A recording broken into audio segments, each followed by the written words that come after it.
So, you want to tune from Delicious Tuning. So, let me give you my review. So first, let's just cover general basics of getting it tuned from Delicious Tuning, kind of more on how it works, and just so y'all can get an idea on how you really go through getting a tune from Delicious Tuning. So Delicious makes it pretty easy, and all it really is you go to their website and you start off by picking obviously the tune you want. So before we start picking the tune we want to know, well, what mods we have done to the car. So, for example, I have the Stage 2 tune from Ecutech. Now, I'll show some stuff over here on the screen, kind of on what this menu looks like. So, we choose Stage 2 tune, and we're going to select whether we have a catted or catless front pipe, whether it's OEM or aftermarket, what headers we have. And for headers, they have a variety of different headers that we can choose from. Whether it's your typical Tomei, unequal length catless, maybe it's catted, or it's JDL, Ace headers, whatever it is. If it's on the list, you have it. And if it's not on the list, of course, you can type out to them what you have for your headers. So going from there, they give a ton of different options, whether you want the Pops and Bangs edition, now called the, respectively, beautiful name, the TJ Hunt Special, and whether you want flex fuel and all this other tidbits and whatnot. And so I think it's super handy.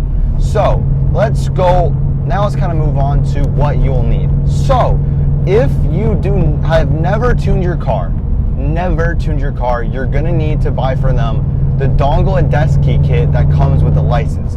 Because to use Ecutech, you need to have the desk key to apply the license to your ECU.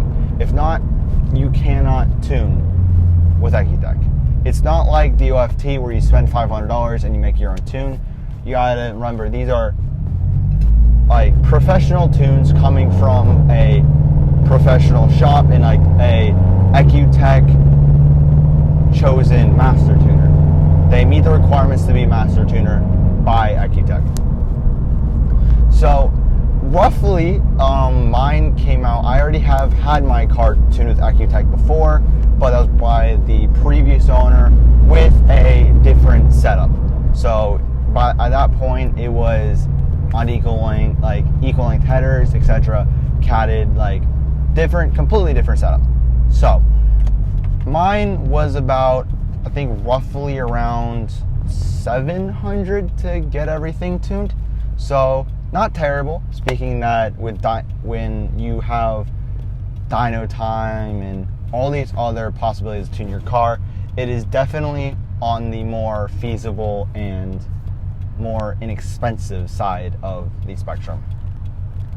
So let's talk about kind of the process of actually getting the tune on your car. So both Ecutech and Delicious make it really easy to tune your car. Really, if you have everything ready to go, it's fairly easy. So when you order the tune from Ecutech, they make it really easy. When they send a tune, they send both the file and a 10-page PDF file. Now, the PDF file makes it really easy, giving you a step-by-step guide on how to properly install your Ecutech software, so your race ROM, how to flash your car, and if you're data logging, whether say you're going with forced induction, there's that as well, and it shows you how to do everything and get the viable information you need to send to Delicious Tuning. Now, really the main reason I want to make this video is because a lot of the videos out there are a bit, I would say, outdated, because it used to be that when you would get a tune from Delicious, you'd always data log. Delicious has been in the game long enough that really they just send you a tune and you flash it on there by your respective parts. They've made it super easy, and really, other than waiting, there's not much we as the consumer have to do. So let's talk about kind of some experiences I've had with tuning with EcuTek and Delicious. So overall, the process took about a week and a half, 2 weeks to get the tuning. One thing you need to remember is that Delicious is not a big company.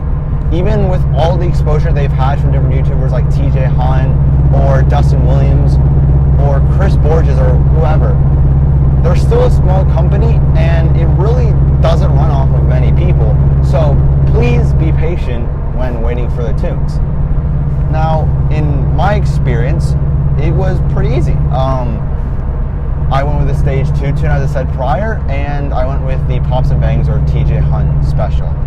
So with that out of the way, I kind of want to add some demonstration and some kind of need to know after driving it for a while. So first off, I think the one thing everybody wants to know is the Pops and Bangs. How are they? What do they sound like? Is it worth it? Let me just keep it blunt and straight. The Pops and Bangs, when I first experienced them, left me practically speechless. Like, they're amazing. But some forewarning, as I really want more people on YouTube, TikTok, wherever they're talking about these tunes, I really want them to be a bit more on the, I want them to forewarn people, because Pops and Bangs are not good for your engine. As much as we love them, we have to accept the fact they're not good for the engine, and they're not good for the longevity of the life. So, like me, if you're running these Pops and Bangs, run them here and there. Don't just go driving around and every chance you get to downshift and have all your bangs going off. Be careful with it.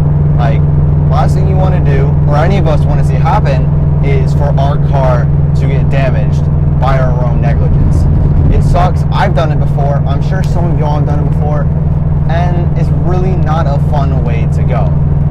But before we move on to some of the other stuff, I'll give you a bit of the Pops and Bangs, just so y'all can get an understanding of really what this is like. So let's hope that the audio does it justice.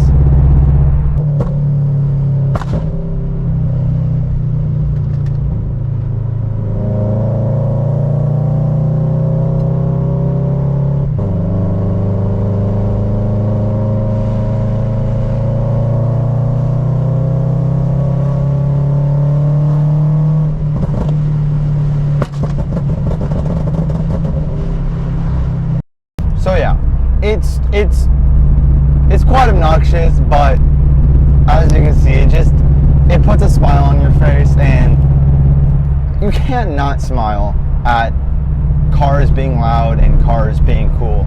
Like, I know it's a BRZ, I know a lot of BRZ and BMW people get stereotyped for just throwing pop tunes and verbal tunes, but it makes us smile, so you know what, screw it. But anyway, so with the whole thing I said prior about being, careful and not running all the time, as probably most of us know, EcuTek makes it really, really easy to switch between maps. All you really do is have to pull the cruise control stalk towards yourself and just flip up and down, and you go through the maps. 1,000 RPMs map 1, 2, 3, 4 goes up in increments.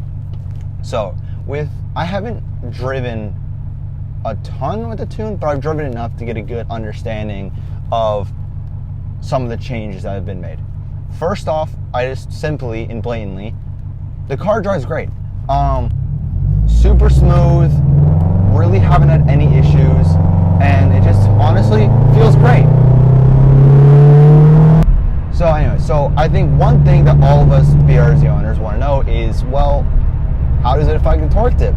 Well, from my experience, the torque tip seems to be, I can't tell if it's gone, but it seems to definitely be cut a lot.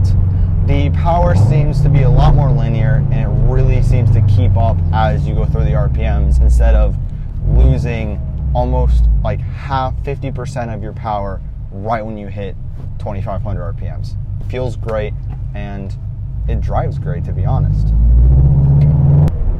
So in conclusion, if you don't have access to a shop that has a dyno, or you don't want to really go through the process or the expensive dyno time, I still believe, and I think Delicious still holds up to its reputation. I still think it is a reputable option for tuning your BRZ, like with Ecutech. I really do think it is still a great choice for anyone out there who's looking to tune their cars. So at the end of the day, I love it. I haven't had any issues with it, and if y'all decide to go with Delicious, I hope that you get as good of a treatment as I have, because everything has been super helpful. Everybody at Delicious was super helpful, and really they just made it a super easy tune and overall experience. So thank you all so much for watching. I really hope that this has been an informative video for y'all, and I'll catch y'all in the next video. Thank you all so much for watching.